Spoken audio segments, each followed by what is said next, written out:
আচ্ছা তুই আমাকে একটা কথা বলতো রুমি, এই বাড়িটা কি পৃথিবীর বাইরের কোনো বাড়ি, যে পৃথিবীর কোনো নিয়ম কানুন কিচ্ছু মানা হবে না এখানে?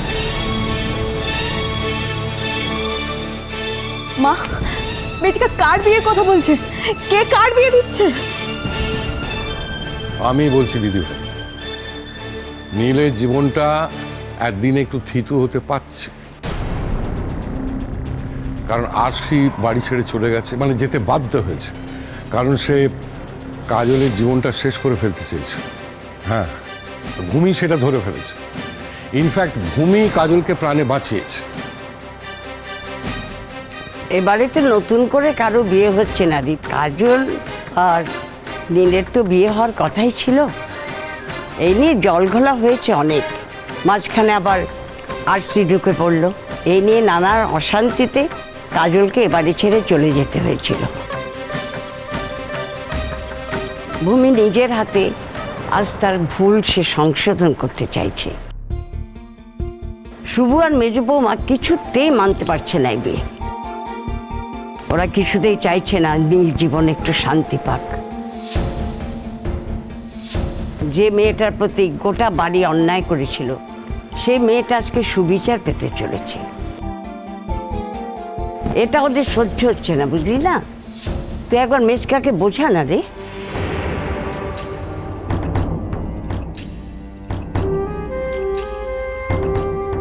কিন্তু সোনা ঠাম্মা, আমি নিজেও তো এই বিয়েটাকে সমর্থন করছি না।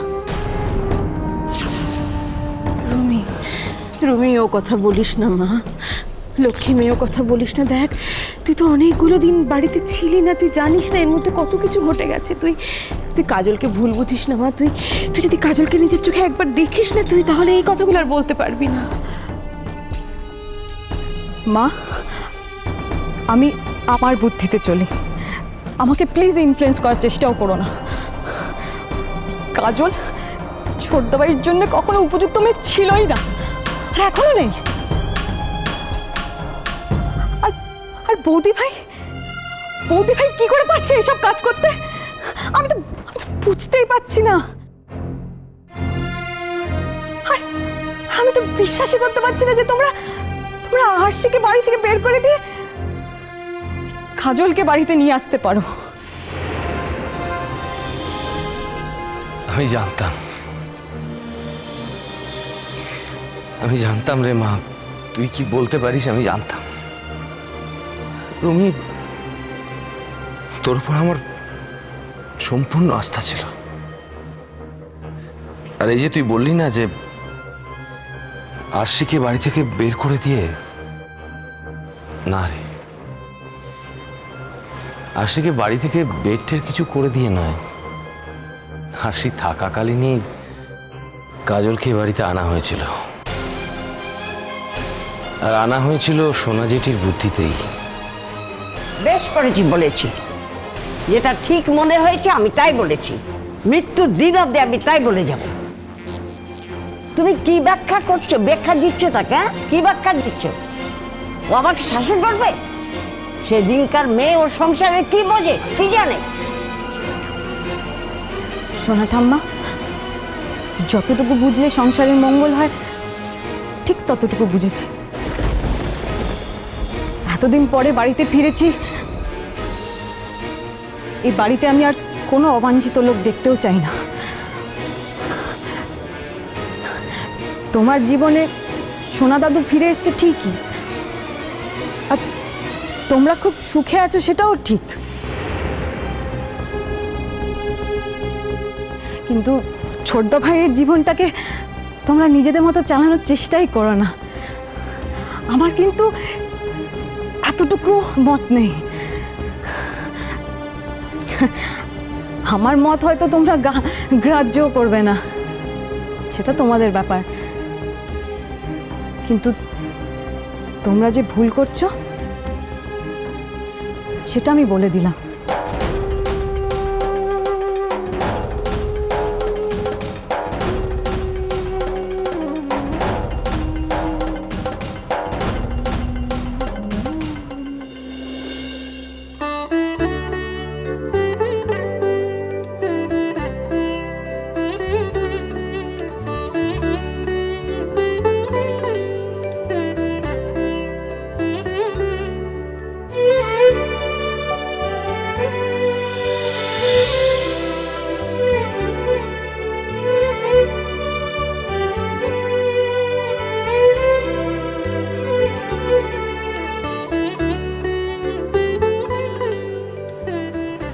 কাজল, কি? তাই ভাবি যে কখন আমার ঘর এত পরিষ্কার হয়ে যায়, কখন হয় আমি বুঝতে পারি না। কিন্তু আমি এই কথা জানি কাজল, এই ঘরে কার হাতের ছাপ থাকে।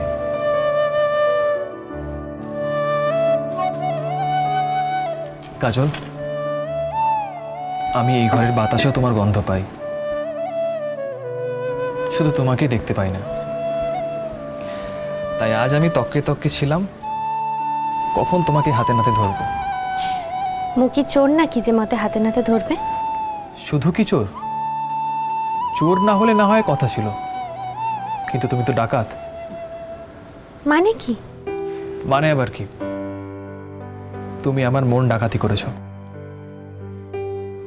যে ডাকাতি করে সে জোর দেখিয়ে করে। তুমি কি বলতে চাও? আমার উপর জন্যই তোমার ছিল না কোনোদিন? জানি না। খুব জানো, জানো বলেই তো তোমার নিজের উপর এত কনফিডেন্স। কাজল, সে কি আমার বুঝতে বাকি আছে আর?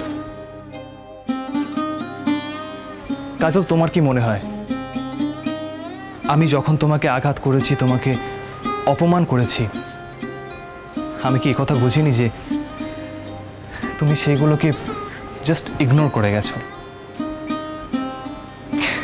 নেহাতি আমার ছেলে মানুষই বলে ধরে নিয়েছো। এবে তুমি আবার এসব কথা শুরু করলে কাই কি? ঠিক আছে, তাহলে অন্য কথা বলছি। না, এবে মোর কোনো কথাই শোনার সময় নেই। বাড়িতে অনেক কাজ আছে তো, এবে মতে যেতে হবে। কোথায় যাবে শুনি? কাজল, মাঝখানে এতগুলো দিন আমাদের নষ্ট হয়ে গেছে, এখন তো পুরোটা সময় তোমার আমার কাছে থাকা উচিত, তাই না? সেই এই ঘরটাতে তো আর মোর কোনো সে কাজ নাই। কাজ কাজ যদি থাকে তাহলে বাড়ির অন্যেরা করবে। তুমি এখন চুপচাপ আমার পাশে এসে বসো। আর তাছাড়া যার দুদিন পরেই বিয়ে, সে আগে থেকে শ্বশুরবাড়িতে এত কাজকর্ম করে না।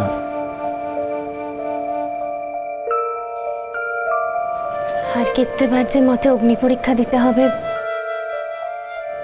ভগবানই জানে। কাজল, এই বিয়েটাকে তুমি অগ্নি পরীক্ষা বলে ধরে নিচ্ছ? তাই যদি হয় তাহলে নতুন করে কোনো বিয়ের দরকার নেই। মু তো কেতেবার বারণ করেছিলাম, কিন্তু ভূমি দিদি তো মোর কোনো কথাই শুনলো না।